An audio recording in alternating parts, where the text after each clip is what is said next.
مشکلات سے گھبرایا نہ کریں، ذہن بنا لیں کہ جس رب نے دی ہے وہی اللہ نجات بھی عطا فرمائے گا۔ انسان آسان ہو جاتا ہے۔ ہم لوگوں نے نا دور صرف سکھ کٹھے کرنے کے لیے لگا لی ہے، سکھ کٹھے کرنے کے۔ اگر ہم یہ ذہن بنائے نا کہ مشکل میرے اللہ کی طرف سے آئی ہے تو وہ مجھے آسانی بھی ضرور عطا کرے گا، تو پھر اللہ ضرور ہی آسانیاں عطا فرماتا ہے۔ اور جو مشکلات زندگی میں آتی ہیں نا، حضرت مولا علی شیر خدا رضی اللہ تعالیٰ عنہ کا بڑا خوبصورت فرمان ہے۔ حضرت علی فرماتے ہیں جب تجھے مشکل آتی ہے تو وہ تجھے رب کا پتہ بتانے آتی ہے، وہ تجھے اللہ کا پتہ بتاتی ہے۔ اس لیے کہ جب تو سارے اسباب کر لیتا ہے، جو ضرورت ہوتی ہے پوری کرتا ہے، تندرست ہو کے وہ کام کرتا ہے، پھر بھی کام نہیں ہوتا، تو اس کا مطلب ہے کرنے والا تو نہیں، کرنے والا کوئی اور ہے، جو کام کرنے والا کوئی اور ہے۔ تو عزیز بھائی یاد رکھیں، ہر مشکل کے ساتھ اللہ نے آسانی رکھی ہوتی ہے۔ اگر اللہ تبارک و تعالیٰ بیماری عطا کرے تو اس کے ساتھ اللہ پھر جو تندرستی دیتا ہے وہ بھی بڑی اعلیٰ ہی عطا فرماتا ہے۔ اگر اللہ کبھی غربت دے تو پھر اس کے بعد جو اللہ تعالیٰ آسانی دیتا ہے وہ بھی بڑی اعلیٰ ہی عطا فرماتا ہے۔ اگر کہیں سے آپ کو دکھ ملتے ہیں تو پھر جب سکھوں کا وقت آتا ہے تو پھر گنے نہیں جاتے۔ یاد رکھیں، مشکلات کے پہلو میں آسانیاں ہوتی ہیں، اور جس آدمی کو مشکل آتی نہیں، میرے نبی کریم سید عالم صلی اللہ علیہ وسلم نے فرمایا مومن کو جو مشکل بھی آتی ہے اللہ اس کی برکت سے اس کے گناہوں کو معاف فرما دیتا ہے، اللہ اس کی برکت سے اس کے گناہوں کو معاف کرتا ہے۔ یہاں تک کہ حضور نے فرمایا میرے مومن کو کانٹا بھی چبھے تو اللہ تعالیٰ اس کی مشکل کو آسان فرما دیتا ہے۔ دو بزرگ بیٹھے تھے، ایک حضرت احمد رحمت اللہ علیہ اور ایک حضرت شرف الدین منیری رحمت اللہ علیہ۔ تو حضرت شرف الدین منیری کہنے لگے کہ دوست اصل میں وہ ہوتا ہے جو دوست کی طرف سے آنے والی تکلیف پر صبر کرے، جو اللہ کی طرف سے آنے والی تکلیف پہ صبر کرے وہ اللہ کا محبوب ہوتا ہے۔ تو حضرت احمد فرمانے لگے نہیں، مجھے تیری بات کی سمجھ کوئی نہیں آئی، صبر کرے وہ اللہ کا دوست ہے، مصیبت پہ صبر کرے۔ تو کہا جناب پھر اگر نہیں سمجھ آئی تو آپ بتا دیں اللہ کا دوست کون ہے؟ تو آپ فرمانے لگے جو محبوب کی طرف سے آنے والی مصیبت کو اس کا تحفہ سمجھ کے قبول کرے وہ اصل دوست ہوتا ہے۔ اس کا تحفہ سمجھ کے قبول کرے، اپنے رب کا تحفہ سمجھے، مالک کا تحفہ سمجھے کہ اس نے مجھے تحفہ دیا ہے، مجھے کسی مشکل میں ڈالا ہے۔ تو رب کریم بلا مثال و بلا تشبیہ سمجھانے کے لیے اللہ جب کسی کو مشکل میں ڈالتا ہے، کافروں کو تو اس نے موجیں کرائی ہوئی ہے، بڑی بڑی سہولتیں دی ہوئی ہے، مشکل میں ڈب بھی ڈالتا ہے، اپنے نیک بندوں کو ہی ڈالتا ہے۔ نمرود اور فرعون کے پیروں میں کانٹا بھی نہیں چبھتا، ان کو تکلیف نہیں آتی۔ دکھ تو اچھے ہوتے ہیں، دکھ تو پیارے ہوتے ہیں، اور دکھوں کے بعد جو اللہ آسانی دیتا ہے اس آسانی کا پھر کیا ہی کہنا۔ اس حضرت ایوب علی نبینا علیہ الصلوۃ والسلام بیمار رہے، 60 سال اللہ نے تندرستی دی۔ کتنے سال بولے؟ 60 سال، غور کرنا بات پر، 60 سال علیل رہے، پھر بیمار ہو گئے، 18 سال ہو گئے بیمار ہوئے۔ زوجہ کہنے لگی دعا کر لیں آپ کو اللہ صحت دے دے۔ ہمیں اگر کوئی بندہ پوچھ لینا کہ بھائی کبھی کوئی خاص بات تو سناؤ، تو ہم جو ساری زندگی سکھ کے ساتھ سوئے ہوتے ہیں وہ بات نہیں سناتے، وہ جو ایک رات درد سے نیند نہیں آتی اس رات کا قصہ سناتے ہیں، کہتے ہیں وہ میرے الٹے دانت میں درد تھا تو میں ساری رات سو نہیں سکا۔ او بھائی جو ساری زندگی سویا ہے اس کا تو ذکر نہیں کر رہا، ایک رات جو تجھے نیند نہیں آ رہی۔ کسی سے پوچھا جائے، ڈاکٹر کہتے ہیں 360 ہڈیاں ہوتی ہیں وجود میں، کسی سے پوچھا جائے نا تیرا کیا حال ہے تو 359 ہڈیوں کا ذکر نہیں کرتا، جس گھٹنے میں درد ہے اس کا ذکر کرتا ہے، کہتا ہے یہ گھٹنے میں بڑی درد ہے۔ او بھائی باقی 359 ٹھیک ہے نا، ان کی بھی تو کوئی بات سنانا۔ تکلیف کسے آتی تھی؟ اللہ کے نیک بندوں کو تکلیف آتی تھی۔ حضرت رابعہ بصریہ جب تک زندہ رہی تب تک بیمار رہی، جس دن طبیعت ٹھیک ہوتی تو کہتی اے اللہ تو کہیں مجھ سے ناراض تو نہیں ہو گیا، تو کہیں ناراض تو نہیں مولا، مولا جب تو مجھے تکلیف دیتا ہے تو میں رو کے تیری عبادت کرتی، جب مجھے دکھ ہوتے ہیں تو میں سجدے میں تڑپتی، اور خدا بندہ اب تو میں سکھی ہوں، موج میں ہوں، مجھے رونا ہی نہیں آ رہا، تو خدا بندہ تو کہیں ناراض تو نہیں ہو گیا مجھ سے۔ حضرت رابعہ بصریہ رحمت اللہ علیہا کے پڑوس میں ایک نوجوان رہتا تھا، آپ کے پڑوس میں، تو وہ جب جو محلے میں بچے رہتے ہیں نا گاؤں میں، ان کا پتہ ہوتا ہے، پڑوسی تھا تو 34-35 سال نوجوان کی عمر ہو گئی، کبھی بیمار نہیں ہوا۔ ایک دن اس کی طبیعت علیل ہوئی، سر میں درد ہوا تو اس نے پٹی باندھ لی سرخ رنگ کی، باہر نکل کے آیا۔ حضرت رابعہ بصری علیہ رحمہ نے دیکھا تو فرمانے لگے بیٹے خیر ہے؟ لگا جی اماں جی سر میں بڑی درد ہے۔ آپ فرمانے لگے کتنی عمر ہو گئی؟ کہنے لگا 34-35 سال۔ فرمانے لگے پہلے تو کبھی درد نہیں نہ ہوئی؟ کہا نہیں اماں جی آج ہی ہوئی ہے۔ تو آپ فرمانے لگے 34 سال اللہ نے صحت دی ہے، تو نے شکر کی ایک پٹی بھی نہیں باندھی، اور آج درد ہوئی ہے تو شکوے کی پٹی تو نے فوراً ہی باندھ لی ہے، کوئی شکر کی پٹی بھی باندھنی چاہیے۔ حضرت ایوب 18 سال بیمار رہے، زوجہ کہنے لگی دعا کر لو، تو آپ فرمانے لگے بی بی سے کہ صحت کتنی دیر رہی؟ اس نے کہا 60 سال۔ تو آپ فرمانے لگے ذرا بیماری کو بھی 60 سال گزر لینے دو، پھر دعا بھی کر لیں گے۔ یہ دعا کی، اللہ یہ لفظ کہے، اللہ نے صحت دے دی، تندرستی آ گئی۔ ایک دن گھر میں بیٹھے بیٹھے زوجہ کہنے لگی کہ ایوب یہ بتاؤ دکھ اچھے کہ سکھ؟ آپ فرمانے لگے سارے دن ہی اللہ کے ہیں، پر دکھ بڑے اچھے تھے۔ مجھ سے پوچھو تو دکھ بڑے اچھے تھے۔ کہا کس طرح؟ تو حضرت ایوب فرمانے لگے جب میں بیمار تھا تو 24 گھنٹے میں ایک دفعہ میرا رب میرا حال پوچھا کرتا تھا، ایک دفعہ میرا اللہ پوچھتا تھا ایوب تیرا حال کیا ہے؟ فرماتے ہیں 12 گھنٹے تو لذت ہی رہتی تھی کہ میرے رب نے میرا حال پوچھ لیا، اور اگلے 12 گھنٹے میں انتظار کرتا تھا مالک حال دوبارہ کب پوچھے گا۔ فرمانے لگے اب صحت تو ہو گئی ہے، پر اب میرا رب میرا حال تو نہیں نہ پوچھتا۔ بھائی مشکلات جو ہوتی ہیں وہ تو تجھے سجا دیتی ہیں، سوار دیتی ہیں، تجھے یاد آتا ہے کوئی اپنا۔ جب تجھے درد ہوتی ہے نا، تکلیف ہوتی ہے، پھر تیرا دل کرتا ہے کوئی کندھا ملے جہاں میں سر رکھ کے رہوں۔ پھر اسی لیے تو کسی درویش سے کسی نے پوچھا تھا اپنا کون ہوتا ہے؟ تو کہا جو تجھے دکھ کے وقت یاد آئے وہ تیرا اپنا ہے، جو تجھے عین آزمائش کے وقت یاد آئے اور تجھے اس کا نمبر فوراً تیرے موبائل پہ چلنے لگے، وہ تیرا اپنا سجن ہے جس کو تو دکھ کے وقت یاد کرے۔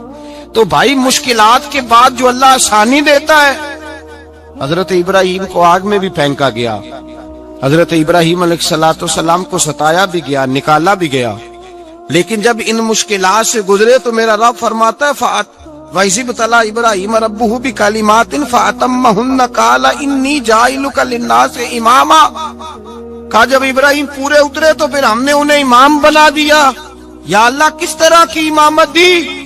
فرمایا میں نے اتنی اعلیٰ شان عطا کی ہے کہ اپنے لاڈلے رسول کو جناب ابراہیم کی نسل میں پیدا فرما دیا ہے، میں نے مصطفیٰ کو ان کی نسل میں پیدا کر دیا، قیامت تک کے لیے ان کا وقار بڑھا دیا۔ اللہم صلی علی محمد وعلی آل محمد کما صلیت علی ابراہیم وعلی آل ابراہیم، ان کی عظمت بڑھا دی، اس لیے کہ جب وہ آزمائش سے گزر کر کے آئے پھر جو آسانی دی۔ میرے نبی پاک صلی اللہ علیہ وسلم نے دین ابراہیمی کی بہت ساری چیزوں کو رکھا، کہا میں ملت ابراہیمی پہ ہوں۔ جب کوئی مشکلات کو عبور کر کے آتا ہے، جب کوئی تکلیفیں سہ کر کے آتا ہے، اس کے لیے جو اجر ہوتا ہے، اس کے لیے جو پھر اللہ کتنی ذرا بڑی توجہ کیجئے گا۔ لوگ سمجھتے ہیں فلاں آدمی مشکل میں ہے تو شاید مشکل میں ہی رہے گا، فلاں آزمائش میں ہے تو شاید میرا اللہ فرماتا ہے ایک مشکل دے کے میں 2 آسانیاں بھی دوں گا۔ تم مشکل دیکھ رہے ہو، مشکل نہ دیکھو، وہ جو اس کو بعد میں آسانی آنے والی ہے، اور ڈبل جو میں اس پر نعمت کرنے والا ہوں اس کو دیکھو۔ حضرت یوسف کو بھائیوں نے کنویں میں ڈال دیا تھا، اور جب کنویں سے نکلے تو مصر کے بازاروں میں بکے، اور پھر زلیخا نے الزام لگایا تو حالات بگڑ گئے، حضرت یوسف کو جیل جانا پڑا۔ کتنی کٹھن زندگی تھی، لیکن میرے مالک کو کچھ اور ہی منظور تھا۔ کنویں میں گرنے والے، بازار میں بکنے والے، جیل میں جانے والے، الزام لینے والے جناب یوسف کو رب کریم نے اسی مصر کا بادشاہ بنا دیا، اللہ پاک نے اسی مصر کا حکمران بنا دیا۔ یاری تیری سونا پر ازمیشاں تیریاں اگ، اے سونا پرکھیا جاوند آئی پہلو نال اگاں دے لگ۔ اس کے لیے تھوڑا سا جتن کرنا پڑتا، تھوڑے کٹھن حالات سے گزرنا پڑتا، تھوڑی آزمائشوں کا روپ دیکھنا پڑتا۔ ہم چاہتے ہیں کہ ہمیں چھیڑے کوئی نہ کوئی تکلیف نہ آئے، کوئی آزمائش، یہ ہو نہیں سکتا میرے بھائی۔ نامی کوئی بغیر مشقت نہیں ہوا،